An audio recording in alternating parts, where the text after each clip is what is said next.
This video is to go over everything in the face category and to tell you which product is best for you when it comes to primer, foundation, concealer, and powder.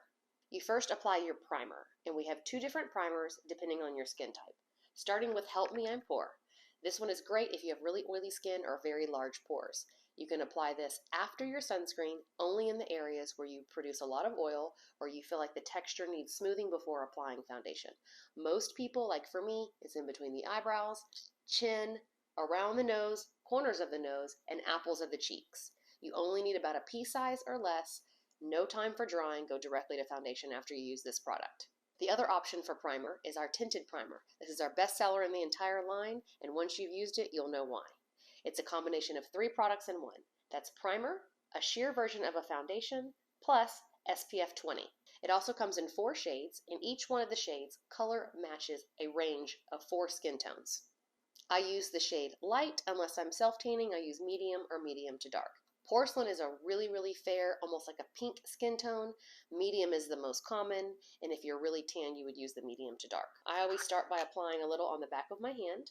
I would say start with a pea size and add more as needed. To apply this product, we do not use your fingers or a sponge. Your fingers, you're going to have makeup all under your fingernails, and a sponge is going to absorb your products. So use the sheer primer and foundation brush. Then I apply the product to the brush by using the back of my hand, starting towards the center of the face and swiping outward. When matching this product, you always want to make sure you're matching the upper chest, not the color of the face, the neck, or the hand. Swiping shears.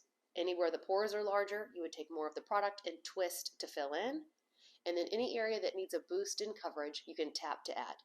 This product is not full coverage. It is very sheer. So you're never going to get full coverage with this. You can wear this alone if you're looking for a natural look, or you can apply a foundation on top for fuller coverage.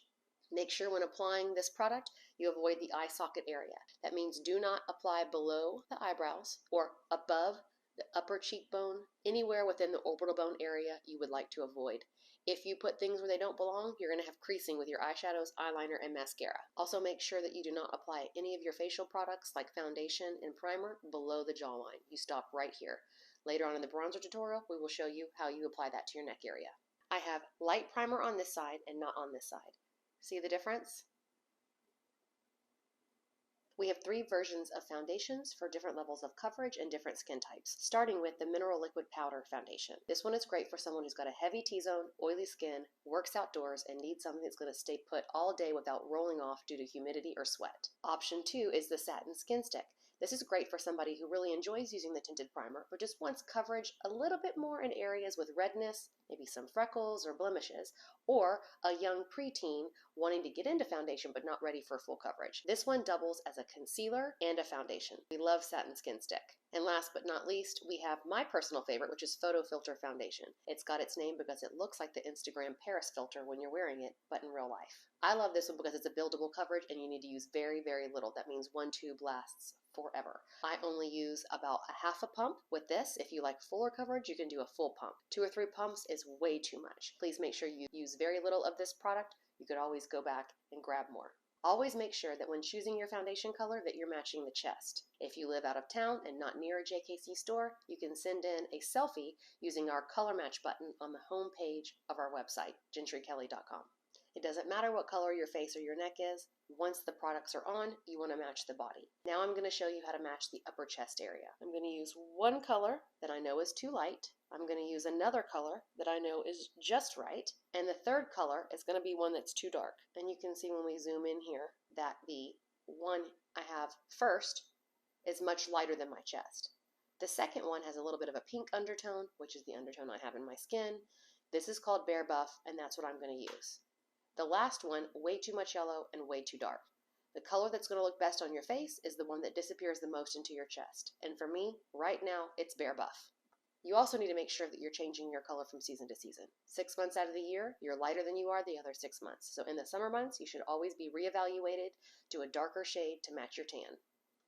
And again, with this product, I use the back of my hand. I put about half a pump here on the back of my hand. And I'm going to use the brush called the Flawless Primer and Foundation Brush. I grab from the back of my hand a little bit at a time and focus on the areas that need a little boost in coverage on my skin. Since I have rosacea, I'm typically red around my apples, corners of my nose, and a little bit on my chin. I always start here and then buff backwards.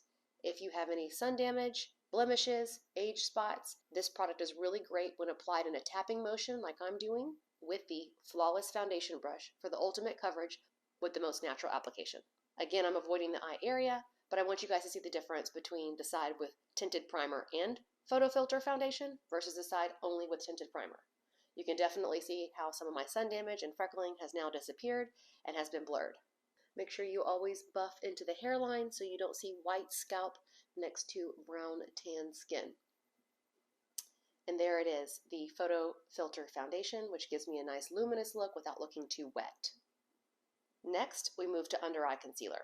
Back to the Satin Skin Stick as your first option. This one is the one that doubles as a foundation stick and an under eye concealer. It's not quite as moisturizing and has a lot less coverage. The full coverage concealer, most popular shade being Nude Bisque, which is what I'm going to wear, has the most amount of correction in it. So if your skin tone is a light medium and you have dark purple or green underneath your eyes, Nude Bisque is what you want to go for. We also have a color called Peach Bisque if you're more tan with dark circles. Fair skin, Rose Petal is a great match, and we have a new color just added to the line called Light Nude, which is for light skin tones with more of a yellow undertone. The full coverage concealer comes with a doe foot applicator. You can use the back of your hand or do 3 dots underneath the eye. I like to use the back of my hand so I'm controlling how much I apply. With this product, I use the concealer brush. I always start towards the outer edge of my eye and I pull upwards. This is going to create an under eye lift, like you have a really tight ponytail in. Take a look at the difference. My eye looks as if it's pulling upwards because I'm canceling the redness in the tear trough on the outer corner of my eye. Now for the inner corner of my eye. This is where our skin is the thinnest and you see that blue-green vein coming up to the surface. If you use any lash growth serum, you probably have redness in this area too. So it's like the full rainbow under your eye. By applying the Nude Bisque right up against the lash line, you may need to even look up for this step. You're getting as close as you can to the lash line, canceling the redness.